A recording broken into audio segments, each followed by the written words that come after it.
ଆମ ଏଇ ଯେଉଁ ବାତ୍ୟାସ୍ଥଳୀଟି କରବଳା ଗ୍ରାମରେ ହେଇଛି ରାମ୍ବ ପଞ୍ଚାୟତରେ ଏଟାକୁ 5 ମାସ ପୂର୍ବରୁ ରଙ୍ଗ କରାହେଇଥିଲା, କିନ୍ତୁ ବର୍ତ୍ତମାନ ପାଇଁ ଟୋଟାଲ ଟିକେ ରଙ୍ଗର ମାନେ ଚିହ୍ନ ଭିନ୍ନ ବି କିଛି ନାହିଁ। କିନ୍ତୁ ତାର 6 ଲକ୍ଷ ଟଙ୍କା କହୁଛନ୍ତି, 6 ଲକ୍ଷ ଟଙ୍କାର ବୋର୍ଡ ମାଇଲେ ଦେଖିଲା ବେଳକୁ 6 ଟଙ୍କାର ବି କାମ ହେଇନି। ଯାହାଫଳରେ ଆମ ଗାଁ ଲୋକ ଯିଏ ଯାହା ପଚାରିଲେ ବି ସେମାନେ କେହି କିଛି ଉତ୍ତର ଦେଉନାହାନ୍ତି। ତାପରେ ପୁଣି ଏବେ କ'ଣ ଆସିକି ଗୋଟେ ଲାଇଟ୍ ଲଗାଉଛନ୍ତି, ଯେଉଁ ଚାରିପଟେ 8 ପଏଣ୍ଟ କରୁଥିଲେ, ତାଙ୍କୁ ବି ପଚାରିଲୁ।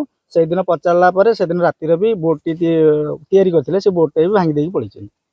এইভাবে କରିକି 6 ଲକ୍ଷ ଟଙ୍କା ଲୁଟ୍ କରି ଖାଇଛନ୍ତି ସେମାନେ।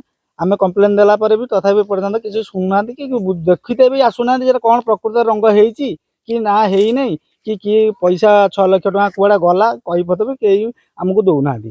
କି ପଚାରିଲା ବେଳକୁ ଆମକୁ କିଛି କେହି ମାନେ କହୁନାହାନ୍ତି। ଯେଉଁ ପିଲାମାନେ କାମ କରୁଥିଲେ ଜେଇ ଧରିକି, ଜେଇକି ପଚାରିଲା ବେଳକୁ ଜେଇ କହୁଛି ସେ ପିଲାମାନେ ସବୁ କରିଥିଲେ। ଏଇଆ ହେଉଛି କଥା ଆଉ। ବାତ୍ୟା ଆଶ୍ରୟସ୍ଥଳୀ ଅତି ନିମ୍ନମାନର କାମ ହେଇଛି, କେବଳ ରଙ୍ଗ ମାରିକି ନିମ୍ନମାନର ରଙ୍ଗ କରିକି ଉଠେଇ ନେଇଛନ୍ତି ପଇସା। ସେମାନେ ସେ ଅଭିଯୋଗ କରୁଛନ୍ତି, ମୁଁ ଏବେ ତାକୁ ଦେଖିଲି ଏବଂ ସମ୍ପୃକ୍ତ ଯନ୍ତ୍ରୀଙ୍କୁ ତାଙ୍କୁ ପଠେଇବି, ସେ ଦେଖିବେ। ବାକି ଯାହା କାମ ବାକି ଥିବ ତାକୁ ମଧ୍ୟ ଠିକ୍ ସେ ନିଶ୍ଚିତ ଭାବେ କରିବେ। ଆମେ ଏ କଥାକୁ ସୁନିଶ୍ଚିତ କରିବା।